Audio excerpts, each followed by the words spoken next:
7.5 कोटी लोक जे कार्यरत आहेत त्यांचं कॉन्ट्रीब्युशन किती येतं?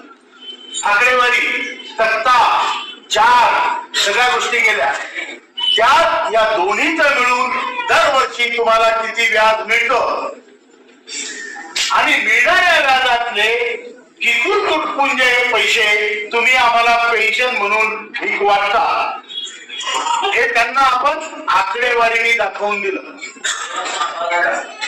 आणि त्यानंतर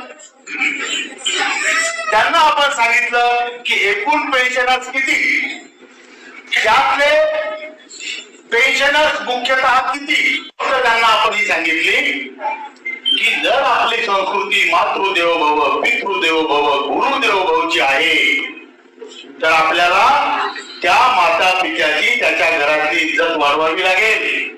आणि इज्जत केवळ मी बाप आहे म्हणून वाढत नाही. आज आपली पोरं आपल्या विचार काय केलं आमच्यासाठी, बरोबर आहे का? लोक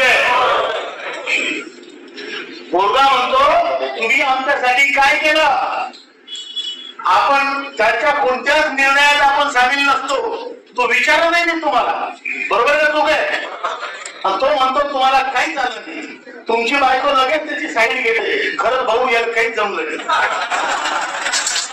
आयुष्यात काही जमलं नाही म्हणतो. होत आहे का? तुम्हाला वाईट नका वाटून देऊ, बाया ज्या असतात त्या वेलीसारख्या असतात, जिथं चांगला त्यांना वृक्ष दिसला त्या लगेच तिकडे बाजू घेतात. अमर बरोबर आहे ना? माझ्यापेक्षा जर माझा मुलगा जास्त पैसे कमवत असला, बलशाली असला तर त्याचे लाड जास्त.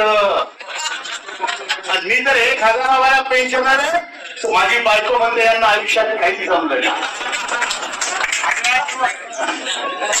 अडकलीची वस्तू दरवाजाच्या माग झाडून घेतल्यावर ठेवलेला झाडू, पूर्ण पोछा करून घेतल्यावर पिळून वाळू घातलेला कोथळा, ही आपली किंमत आहे, बरोबर आहे का? मग आपली किंमत कोण वाढवेल? आपणच वाढवणार, दुसरं कोणी वाढवणार नाही. बायको पण म्हणते यांना काही जमलं नाही. अरे जमलं कसं नाही? तुझ्या चड्डीपणापासून पुस्तकापासून तुला सगळं घेऊन दिलं, तुला शिक्षण दिलं, तुला मोठं केलं, तुझ्यासाठी उधार पाधार उसणं पासणं खर्च नाही, ते लफडे केले नाही, ते धंदे केले नाही, त्याच्या समोर आम्ही डोकं ना करायला डोकं चुकवलं आणि तुम्हाला मोठं केलं. तुम्ही म्हणता तुम्हाला काही जमलं नाही. तुला जन्म दिला तेवढं जमलं ना, बरोबर आहे की नाही? आणखी काय जमायला पाहिजे? बापाची किंमत त्या घरात नाही, किंमत आपल्याला वाढवायला पाहिजे. हे आपण आदरणीय श्याम मंत्र्यांजवळ सांगितलं. त्यांना हे सांगितलं की जर आपल्याला आपल्या देशाची आपली संस्कृती जी पुरातन आहे ती वाढवायची असेल तर संस्कृतीचं वहन करण्यासाठी पहिल्या पिढीचा आणि तिसऱ्या पिढीचा संपर्क लागतो. पैसे इकट्ठा कर रहा है, वो बदमाश है, वो मोदी का आदमी है.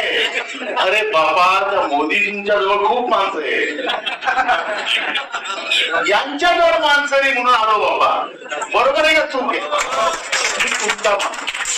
आपल्या संघटनेचा केंद्रबिंदू म्हणजे पेन्शनर.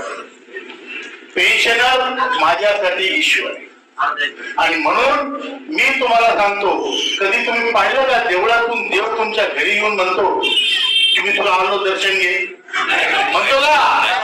तुम्हाला देवळात जावं लागतं, बरोबर आहे? मी माझ्या देवळात आलो. तुम्ही माझे देव, मी तुमचा भक्त, मी माझ्या देवळात आलो, मला माझे देव सापडले. पण तुमचे बी कुठे देव असतील का नसतील? कुठे ते फोन करणारे ते कुठपर्यंत आलं? ते लोक आहेत जे इथं आरोग्याला येऊ शकत नाही, पैसे नसल्यामुळे येऊ शकत नाही किंवा अहंकारामुळे येऊ शकत नाही.